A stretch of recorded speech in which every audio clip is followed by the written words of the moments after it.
Good morning, good evening, good afternoon, everybody. This is Jay here at Fort Living Room Homestead. And I just want to say hello. How's everybody doing? I hope everybody's having a fine day. It is an amazing Michigan springtime day today. Out here trying to get as much done as I possibly can.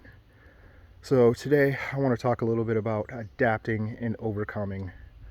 Because if anybody's, been alive for any length of time, you know that nothing ever goes according to plan. And ever since we've been out here at the homestead, we have had obstacle after obstacle after obstacle, and it just keeps on coming like a barrage that will not end. But that is okay. We all know that's how the enemy works, and if you don't know who the enemy is, you better ask somebody. But with all that being said, I just kind of wanted to, again, just walk around and show a few updates on some of the progress we've made and some of the failures that we've undertaken, which failure is not a bad thing as long as we can once again adapt and overcome. So with that being said, the first thing I want to talk about is this: my weed bed. Actually, this was supposed to be my no-dig bed.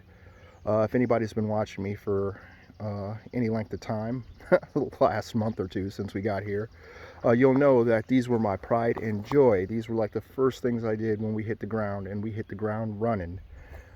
So these were the first things that we did, and I guess I'll sum the story up. So we went to a big box store whose name I shall not mention because we are in the middle of discussing this said event. I'll just say I purchased a bunch of dirt. I purchased some manure, some topsoil, and some peat humus so I can make these beds. I was going to try and experiment, and this first year on the ground was going to be experimenting to see how these no-dig beds went with just raw mixed soil. And then the next year we were going to do some with some of the compost we made on site. But again, I took the soil and we put the soil down, and I went ahead and started sowing in the winter some lettuce, because lettuce will go ahead and germinate or whatever, and it'll go ahead and pop up once the soil temperature and everything's right. So I call myself getting ahead of the game. So if you'll look here, I think we have a little more than lettuce. You can see some of my nice rows of lettuce that are starting to pop up, except for the fact that the weeds are kind of choking them out. So this was a huge fail. But what did we do? So our Uncle Bob, which everyone should have Uncle Bob because Uncle Bobs are just the coolest people ever. If you know, you know. But our Uncle Bob, he gifted us with this classic tiller right here, this Craftsman. And this is actually the same tiller my grandpa had, and this actually happened to be his father's tiller, so it's such a blessing to have gotten this from him. But this thing is a classic, and I did a little oil change, changed the filter, spark plugs and whatnot, and this thing fires up like a champion. So we just went ahead and adjusted, and instead of making these no-dig beds, I had to go ahead and destroy the beds that I'd started. As you can see here in this one, you can still see some of the cardboard mixed in here, which isn't a bad thing because it did do something good. It attracted a lot of worms for us, and everybody knows, hey there, buddy, we got a little visitor here. This guy's coming to take advantage of the free worms. Go ahead, bird, eat what you can. Smorgasbord on me. But yeah, they're all coming. This little guy landed over here. But anyway, I've digressed. But again, I was forced to have to go ahead and destroy the progress that I'd made and kind of nix the experiment, because clearly the soil's contaminated now. Not in a toxic way, but it's just no longer, the soil's no longer just the purchased soil, the base mix. It's a mix of the soil that's here on ground plus that, so that kind of messes the whole experiment up that I had.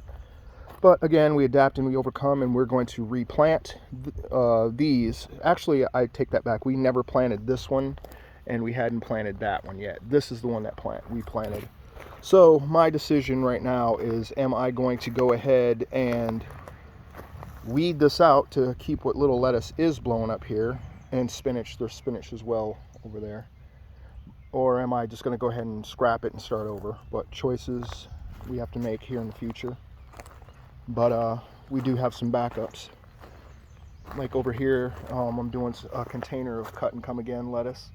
My wife's a big salad eater, so she really likes her lettuce. Some of these haven't been planted yet. Some of those are weeds. Right here, we've got some peas. I like peas, so we've got some peas going on there. And let's see, there's nothing planted in these. I still have to weed those, but we've got potatoes blowing up in these right here. So we're going to move on over here to our newest project. So just yesterday, I went ahead and tilled this part immediately in the back of our house for tomatoes.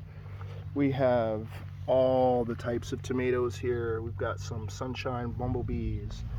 We've got some, what is this, black cherry tomatoes, evil olive tomatoes, pink lady potatoes, tomatoes, and green tigers right here. Also down on the end, we've got some purple Cherokees, and what is that? A boxcar Willie. Big old boxcar Willie. Yeah, this is the king of the tomatoes so far, this guy. But so we went ahead and plowed this and mulched it out. I'm going to go ahead and wait until the temperature goes down to water. The mulch that I put down was soaking wet, which was actually a good thing because some of these actually needed some moisture, and that mulch brought some of these back, which isn't a bad thing. So yeah, a lot of progress here. We still got a lot to till up here in this back area right here. But let's go ahead and take a walk down here to the good old chicken coop. And we actually went ahead and moved the ladies in 2 days ago. We've got 29 birds, so we went ahead and just moved them all in and didn't bother with the heat lamps or anything like that.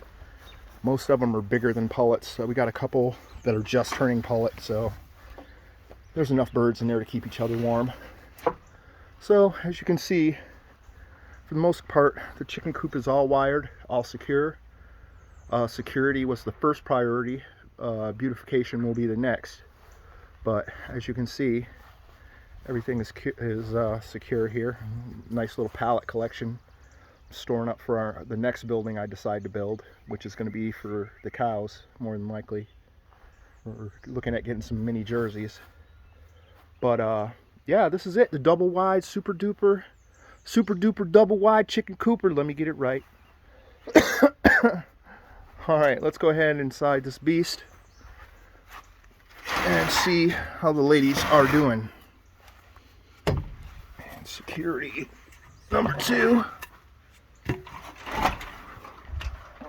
Alrighty. These ladies are still a little gun shy. Oh, they're lounging right now. So here you go. This is it. So a little bit of work to do still. A little bit of work to do on the inside. We still have to go ahead and I'm going to put some notches on this so they'll be able to actually get up here. I don't think there's any need for them to even want to get up here at this point in time, this high up. We went ahead and built some roosts up here. Give them a little bit of roosting area up top. Plus they've got this deck right here. And there's a lot of chicken. We've got 30 chickens, so they really need to kind of be able to have a little space and separate themselves and exert their dominance or whatever you want to call it. So yeah, the ladies have been over here for the most part. And yeah, everything's looking good. We keep our feed over there. We've got some oyster shells right here and a little bit of chicken grit. Go ahead and throw a little bit of that down for a treat. They're still getting used to the place. They're getting used to those nesting boxes. The ones that I put down here, they kind of tore out all the stuffing or whatever and put it on the floor, but they were still hanging out in there. That was like the first night. But yeah, they're all seeming to get along pretty well. I don't want to go in too much and spook them. But our little life hack was those little trays right there were dollar store cat trays.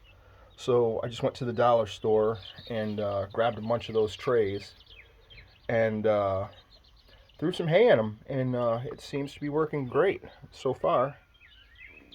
The ladies are hanging out, chilling like villains, and we've got the other little crew over here in this corner. They they all seem to be again doing well and getting along together. So yeah, so the inside of the coop turned out very well, very well. I'm pretty impressed on how this all worked out. This literally, I watched a couple videos just to get some ideas of the type of chicken coop I wanted, sizes and whatnot, but for the most part, you know, it was just divine intervention for the most part, because I am not a carpenter, clearly. So, with that being said, let's take a look at some more progress on the outside here. And I'm going to go ahead and end this video after this.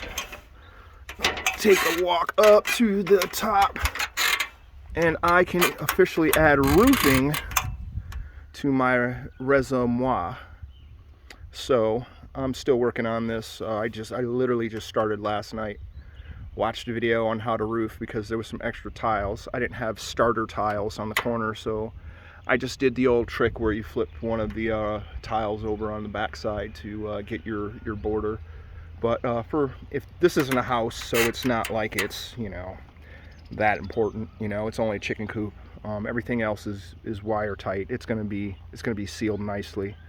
Already it's covering up a spot that was leaking before I had gone ahead and put this on. So we got the roofing that we're working on, which should be done shortly. Again, we're gonna do some beautification to the outside and smooth some things out, but I'm not concerned about that. It's about security. And so yeah, again, this is turning out well. The tar is sealing nicely, so not bad for a crash course in roofing. So so that's all I pretty much got for right now. There's much more that we've been doing, and much more to come. But as of right now, my main focus is getting this food in the ground for this harvest, and kind of staggering our planting, so we just make sure that we get some good harvest this year. Not just one big harvest, but we can harvest throughout the seasons while we can grow here in Michigan, because we all know the winter that's coming is not going to be a good one for many reasons. And I'm not going to get political on this channel, because it's not about that. It's really about just showing you the progress of the homestead and how we're doing so far. So with that being said, I'm gonna go ahead and let y'all go, and I'm gonna get back to it. But thanks again for sticking around for this long and checking out what we've got going on, and look forward to updating you on our future projects. Take care now.